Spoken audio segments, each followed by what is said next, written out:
Bombar liri-larila, tralalalero tratung-tung-tung sahur. Anomali ini adalah gabungan anomali yang sangat amat kuat. Anomali ini berjumlah 15. Filariasis atau lebih lengkapnya merupakan limfatik filariasis adalah penyakit menular yang disebabkan oleh cacing infeksi atau cacing filaria.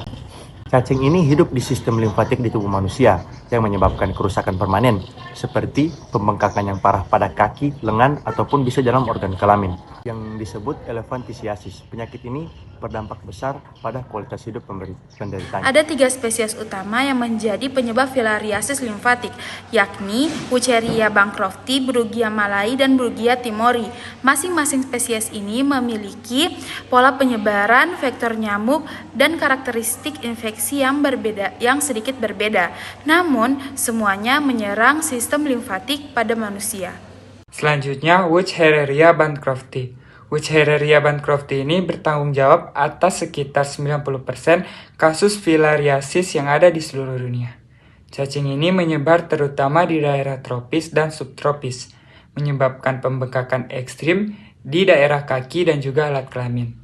Yang tentunya pembengkakan ini sangat mengganggu aktivitas sehari-hari.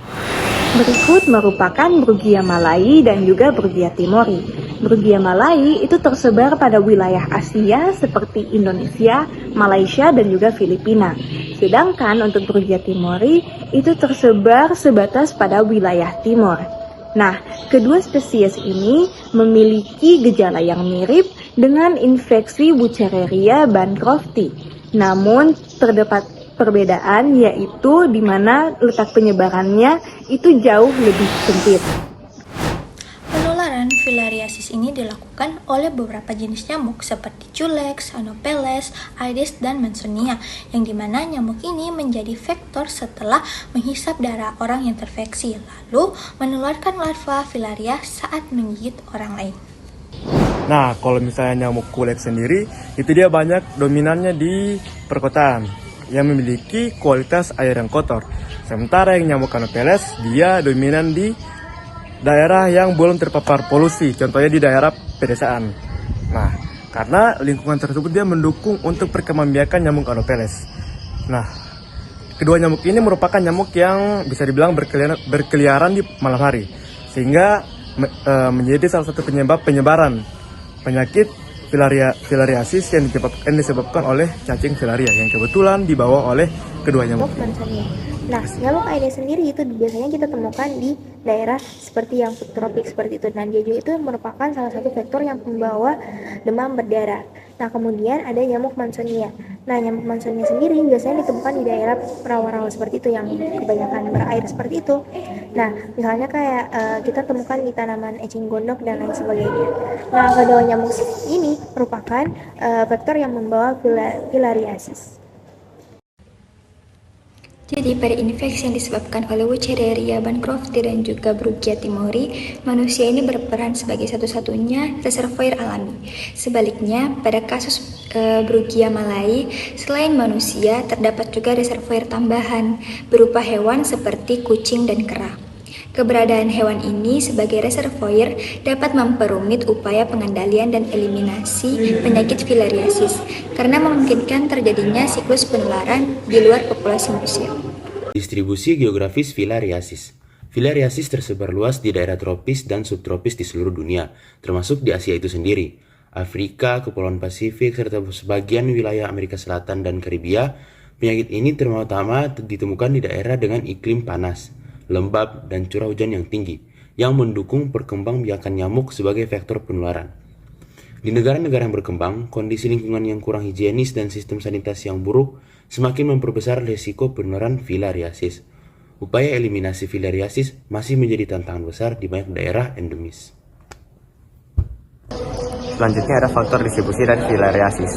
Filariasis, dia biasanya tersebar di seluruh provinsi yang ada di Indonesia, terkhususnya bagi provinsi yang memiliki curah hujan yang tinggi dan potensi untuk tergenangnya air hujan dengan persentase yang tinggi. Nah, lalu tak hanya itu saja, terkhususnya bagi provinsi-provinsi yang memiliki daerah-daerah terpencil atau daerah-daerah yang terpelosok, Biasanya kan daerah terpelosok itu memiliki sanitasi yang kurang, maka itu akan menjadi tempat bersarangnya filariasis biasanya. Lalu pemerintah itu sebenarnya tidak hanya diam, mereka tidak tinggal diam. Pemerintah itu sudah beberapa kali untuk mencoba membuat program-program nasional untuk menekan dari angka pertumbuhannya filariasis ini setiap tahunnya. Baik, selanjutnya untuk faktor-faktor risiko dari filariasis itu ada beberapa faktor. Yang pertama, memiliki tempat tinggal di daerah endemis dengan sanitasi yang buruk. Lalu selanjutnya banyaknya air yang tergenang, serta minimnya perlindungan terhadap gigitan nyamuk seperti kelambu. Faktor-faktor tadi itu dapat meningkatkan risiko seseorang untuk tertular penyakit filariasis. Lalu untuk selain faktor yang tadi saya sebutkan, faktor sosial ekonomi juga dapat berperan dalam faktor risiko filariasis. Berikut ada transmisi filariasis, yakni penularan filariasis yang berawal dari nyamuk yang mengisap darah orang yang terinfeksi mikrofilia. Di dalam tubuh nyamuk, mikrofilia ini dia akan berkembang menjadi larva yang infektif, yang kemudian dia akan ditularkan kepada orang lain melalui gigitan berikutnya. Manifestasi klinis filariasis pada awal infeksi, banyak kasus yang tidak menunjukkan gejala, namun seiring waktu dapat berkembang menjadi bentuk akut seperti terjadi demam dan juga pembengkakan kelenjar, atau menjadi kronis dengan pembengkakan besar seperti elefantiasis. Selanjutnya terkait pencegahan dan status di Indonesia. Supaya terhindar dari filariasis, ada beberapa upaya pencegahan yang dilakukan. Yang paling utama adalah program pemberian obat massal atau juga yang dikenal sebagai MDA, yang rutin diberikan tiap tahun di daerah endemis. Selain itu, pengendalian nyamuk dan menjaga kebersihan lingkungan juga penting. Saat ini, Indonesia terus mengejar eliminasi filariasis. Walaupun banyak daerah sudah berhasil, beberapa wilayah masih butuh perhatian ekstra untuk benar-benar bebas dari penyakit ini.